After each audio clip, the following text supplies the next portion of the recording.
Hello there, friends. Welcome back to another episode of Generation Tech. My name is Alan.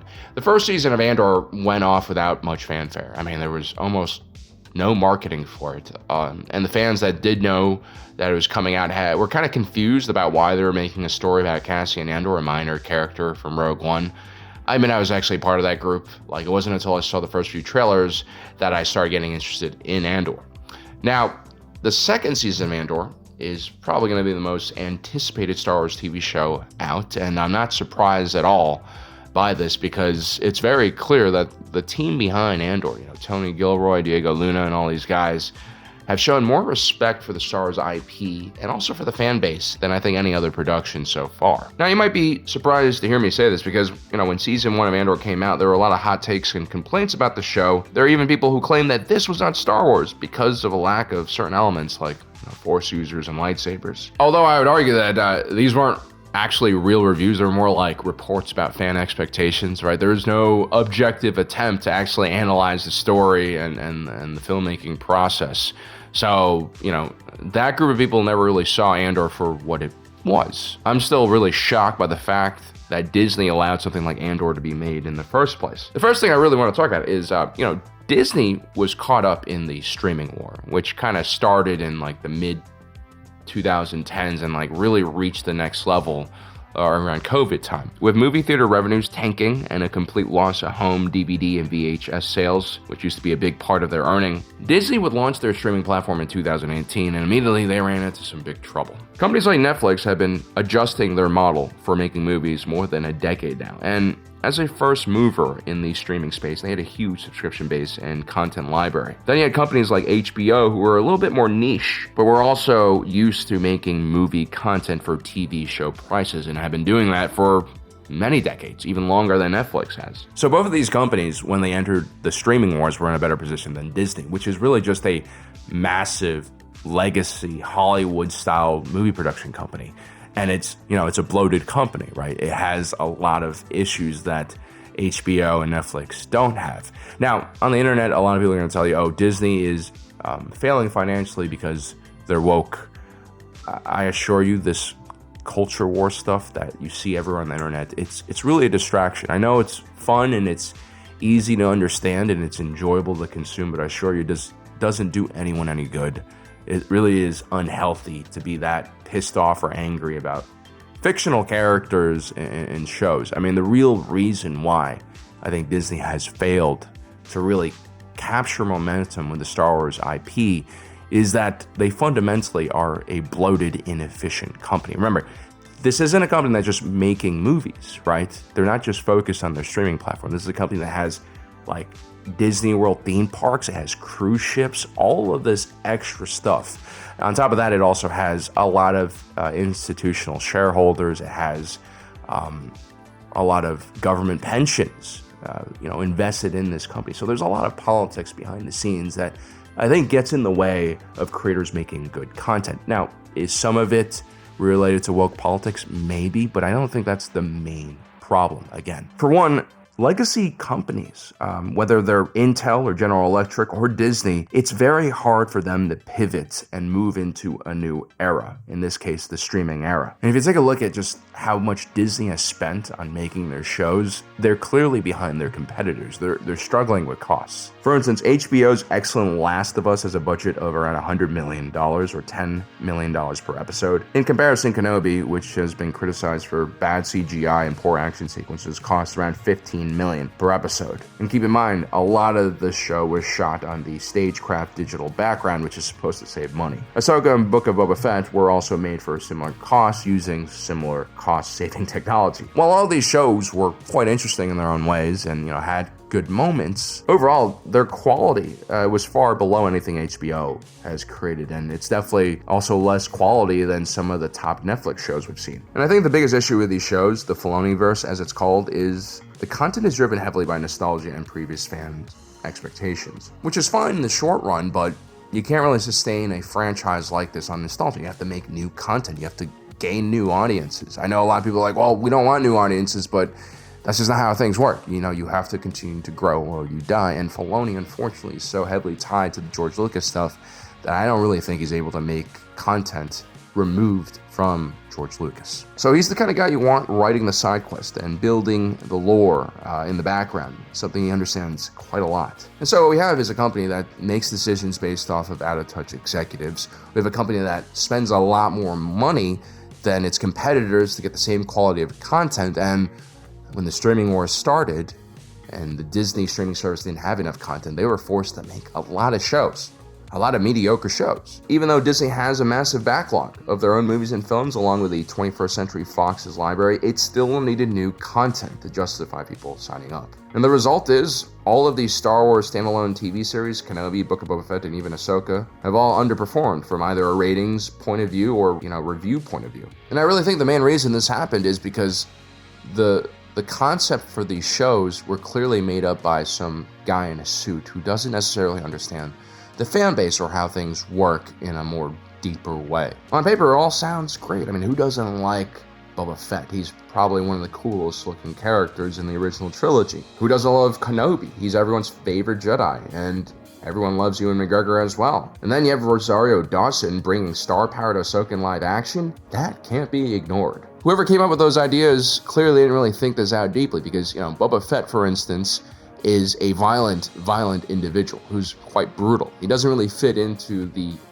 kind of Disney label very well, right? And what they ended up showing us was a very kind of confused and peaceful Boba Fett, so that whole dynamic didn't work. Ewan McGregor, he was great like 20 years ago. I still like him as an actor, but let's be honest, he's old now. People don't really know him that much unless you like Long Way Around and, adventure motorcycle riding. And then you have individuals like Rosario Dawson, who's also past her prime.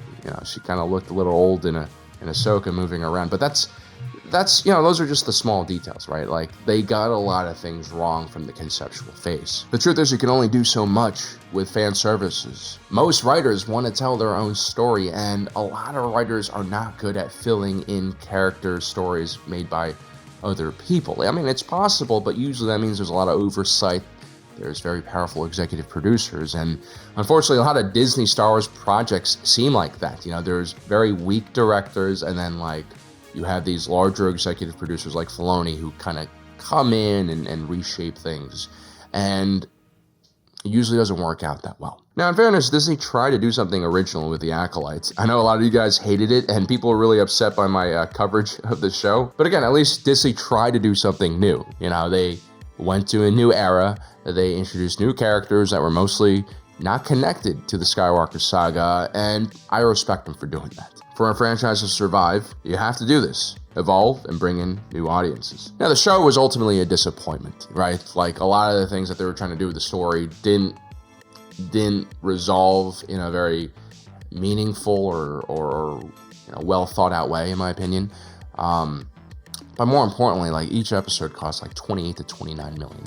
I mean, this was a stupid expensive TV series. It was Stranger Things level expensive. And, the marketing they did for that show, I mean, they took over the Empire State Building, right? I mean, that's a lot of money was placed in that Netflix show. And, the Acolyte clearly didn't justify that same level of investment. And the problem was, it was clear that Disney had a lot riding on that show, financially speaking, and when it failed, I think it really hurt the Star Wars franchise. Now, the Tony Gilroy branch of Star Wars, the Andor series, starts in kind of a weird way. I don't know if you guys are all familiar with the story. Well, basically, Rogue One was supposed to be a prequel to the original Star Wars film, a story about a bunch of desperados and hardened rebels trying their best to steal the plans of the Death Star. It's supposed to be a one-off movie, and they hired the very talented Gareth Edwards for the job. And let me tell you, despite being a fan of Gareth Edwards, this is a huge risk. Gareth Edwards' background is visual effects, and actually his first self-made film, Monsters, while excellent, was done on a shoestring budget. It was also shot on location with heavy amounts of VFX, all done in post. Now, when you're a visual effects kind of person, by nature, you are a post-production guy, as in you fix things after they've been shot. That doesn't necessarily translate into having skills in actually managing a production, especially $100 million blockbuster production, which is what he kind of did next. His next film, Godzilla, was just not that great. It also missed its planned release date. And Rogue One, which was a Disney adventure, was an even larger production with more headaches, politics, and producers just sitting around giving their opinions, which of course led to a complete collapse of that production. Rogue One was almost not finished. Thankfully, Tony Gilroy, known for the Bourne series, and Michael Clayton was available to rewrite this script and reshoot some scenes, and he ends up turning this movie into a relatively coherent experience. Rogue One was received extremely well by critics and fans. It also happened to be one of the last Star Wars films before, the culture war went overboard. I think Star Wars fans enjoyed the movie because it was supremely focused and just an excellent action film with a lot of war drama aspects. So if you're into that, you like this. And of course, this is probably exactly what the suits at Disney wanted, a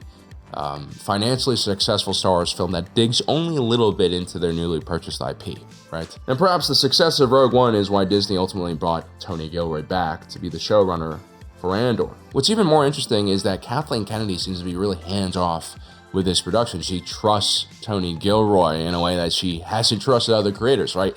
There have been a lot of controversies with canceled projects because Kathleen Kennedy is beefing with one creator or another. Like I said, when you're making a Disney film, there's going to be a lot of people in the director's booth. It's going to be Kennedy, it's going to be Iger, it's going to be Walt's cryogenically frozen head, which usually is in low orbit, but it will be in the director's room when you're making a Star Wars film, it seems. Now, every director or screenwriter has their own style and their own thing that makes their content unique. You have some creators who are gimmicky, like Christopher Nolan, who loves his disjointed timelines, or M. Night Shyamalan, who loves his twists and turns. Tony Gilroy's style is kind of simple, actually, and it has a lot more to do with how he interacts with his characters more than, any kind of, storytelling mechanism or themes or even artistic style. Tony Gilroy seems to learn about his characters and stories in the same way an investigative reporter uncovers his story. There seems to be no shortage in effort, in research, in creating backstories and motivations for all of the characters in Andor.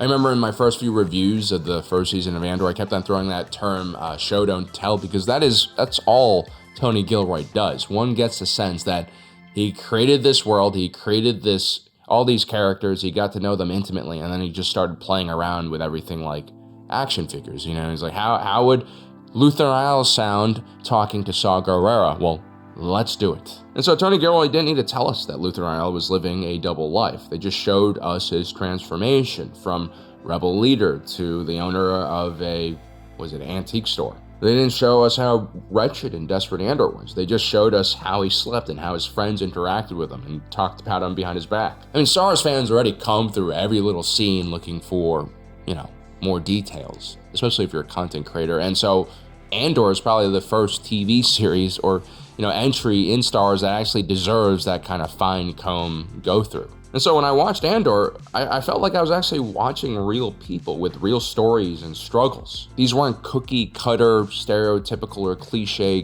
characters. They felt like people I could run into on the street. And this is really the root of any good story. There needs to be a certain level of truth and believability in what you're trying to convey on screen. There's the art of storytelling itself, having good actors, having good visuals, and a good plot with a good pacing. But more importantly, you have to ask yourself, has the author really spent enough time thinking about the story and what he wants to do? Does he know everything inside out? It comes to no surprise that Andor's pre-production and production and post-production process was many times longer than the other TV shows created during the Disney era of Star Wars. As a matter of fact, at one point, there was a plan to make 5 seasons of Andor, with every season covering a year in Cassian Andor's life. Both Diego Luna and Tony Gilroy were said to have been against this idea because of the ridiculous amount of effort and time that was invested in that first season. It just wasn't doable. Tony Gilroy thought he'd probably die in the process because he was kind of getting old. And so what we have with Andor is a show about a character that really no one cares about. Rogue One was already removing itself away from the main characters of the Skywalker saga. Now we're doing an entire season based off of one of the major characters? Ask most Andor fans, and we all universally would tell you that we really did not care about Cassian Andor, and some of us still don't care about him that much. And so immediately, Tony Gilroy is being forced to write a great TV show with very little help from fan servicing or previous characters. The success of this show would be determined by the fundamentals, and that is how all stories should be written. Now, the stated reason for Andor's release was Disney's desire to explore how rebellions were made. I think this naturally is a great human interest story, especially because in the larger space opera that is Star Wars, we've never really had time to slow things down and zoom in on the normies and see what they're doing on the ground. And so now for Star Wars fans who saw the original trilogy in theaters, things have come like full circle. The first trilogy introduced the story of Star Wars. The prequels explained the republic that preceded the Empire. Now a show like Andor will step in and show us the average citizen and bring you into the Star Wars universe at the ground level. And while the first trilogy was about the epic struggle between the Sith and the Jedi, and the second trilogy was about democracy backsliding, Andor is simply a story of how all of those larger galactic events end up affecting the individual. And so in simpler terms, the original trilogy presented us with themes of morality, the rebellion versus the Empire, good versus evil, whereas the prequels taught us about government structure and how republics work. And now, finally, we're seeing all of those larger picture ideas and policies change things for the little person. It's a natural progression of understanding what the Star Wars galaxy is actually about. Most franchises do not have the luxury of doing this. They never get their backstories fleshed out. And a lot of franchises, when you actually do flesh out the backstory, it actually cheapens things and it makes things work less well. What Andor proves is that the true value of Star Wars lies in its world and galaxy, and not the individual characters and stories. And when Tony Gilroy introduces things to the fans, what I love is that he doesn't treat us like some stupid fanboys. There's an understanding between the audience and Tony Gilroy that the audience has to be actively viewing this. They have to think when they're watching this. Many of the so-called bad characters from Cyril Karn and Dedra Meero are represented not as purely evil, but more as dedicated servants to what is an evil state. It's a relatively simple idea, but quite complex for Star Wars outside of the novels, like Timothy Zahn's Thrawn trilogy. But this is truthful. This is how things work in real life. Most people are not so simplistic. They have complicated reasons for why they join movements and factions, and I think Tony Gilroy did a lot of research when he was preparing for Andor. He studied insurgencies, revolutionaries, spy rings, and the government agencies made to counter them. Another truth that I think Tony Gilroy found was that most combatants do not believe they are fighting for the evil side, and that includes stormtroopers and Imperial troopers. Most individuals will not fight for an evil entity, and so there are a lot of different reasons why someone might put a stormtrooper helmet on, or someone might join the ISB, and I like this more nuanced approach to the so-called baddies. Ultimately, Tony Gilroy doesn't want you to judge an individual based on the faction they belong to. He wants you to see the individual, understand deeply why they are the way they are. And so when I see Cyril Karn's awkwardness, his delightfully horrific interactions with his mother, I begin to understand his appreciation for discipline and authority and why he turned out the way he is, which is brilliant. And when I see Dedra Meero and her fellow ISB supervisors fighting for intel and clout like there's some smart kids in some AP physics class, it gives me a sense that she's a bit naive and unprepared for what's coming. Neither of these characters are predictable, neither of them are cliche, and that's what makes them so interesting to watch. I also love how the good guys are all kind of screwed up as well. Luther Royale explains it all in that riveting speech he gives to his informant. But yeah, he's turned himself into a weapon. He's destroyed his previous identity and left his morals behind. He's a specter, a ghost, a haunted man. Stellan Skarsgård's portrayal of this tortured intelligence handler speaks to a very difficult truth about this conflict, that even the good guys must sometimes resort to less than moral tactics in order to win, especially when you're facing something as monstrous as the Empire. But because we know Luther Royale is a decent and caring individual beneath it all, the empty husk we now see, the dangerous weapon he has turned himself into, is all that more fascinating and alarming to watch. The same thing goes with Mon Mothma's storyline. Although it's one of the slower pace arcs in the series, it's very interesting to see this future leader of the rebellion struggling with things as mundane as a loveless marriage and a rebellious child. Not only do we relate more to Mon Mothma now, her normalness also makes us question her abilities as a leader. This is how you write good characters. Usually when someone writes, they're focused on the individual words, the text, right? You create and imagine sentences in your mind, and then you place them on the sheet of paper. And what happens is when you look at that type of writing, you'll see a lot of cliches, predictable kind of stuff, and just uninspired meh. What Tony Gilroy is doing here, again, is he is these characters. He knows these characters so intimately, so that when he writes, he's just kind of reporting on how he believes they would interact realistically. And again, I can't stress this. It takes a lot of creativity and a lot of time and madness to actually get into characters like this, especially characters like Saw Gerrera, right? I think Star Wars has finally grown up thanks to this show, Andor. And I know some people really don't like that aspect of the show, that you have to think and follow all of this dialogue and character development. But I think this is ultimately the trajectory that George Lucas would have been happy with. You know, Star Wars was always about delivering a message, right? This modern mythology to audiences. With the original Star Wars film, George wanted to inspire young folks to go out in the world and become well-adjusted and thoughtful members of society. He wanted all of us to leave our moisture farms and, be good people, fight against tyranny, stuff like that. And now that message, that story has come full circle in many ways because of Andor. And we were no longer the fresh-faced kid from Tatooine. Many of us are now adults with jobs, responsibilities, and families. We also happen to live during a period of time where the world is in desperate need of political, economic, and social reform. And what Andor simply asks of you is, what will you do about it all? I mean, will you remain silent? Will you just watch out for yourself and your family? Do you even know what's happening and what's at stake in the world? And perhaps more importantly, if you decide to take the same steps as someone like Andor, are you willing to accept the consequences of that life? There's so much value in all of this. There's so much value in a show like Andor because it's not just seeking to entertain. It's targeting an audience that is more mature and more thoughtful, and at the same time desperately pleading with them, please take these lessons and insights and apply them to your own life. This world we live in now, a lot of discussions are controlled by emotion, by hatred, fear, and closed-mindedness. We need to return back to normalcy somehow and be more rational as a society, and a lot of that has to come with realizing that most conflicts are very complex and that there aren't short and easy answers to everything, and that we have to be empathetic and patient with one another. And, it might be weird for me to say this, but I feel like shows like Andor are designed to bring that kind of empathy and wisdom out of its viewers, right?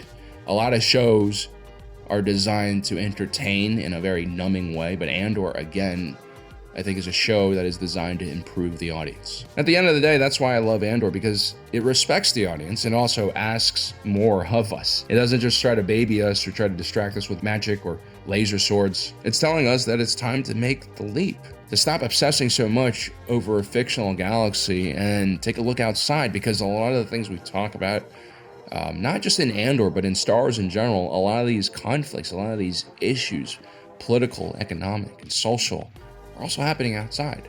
And if you can be interested in what's going on in Star Wars, you can also be more engaged in what's going on in our own world. If you look closely, all of those epic moments, those tough choices and courageous stands we see in Star Wars are happening every day. I think that's all Tony Gilroy really wants with Andor. He just wants people to be more present, to be more involved.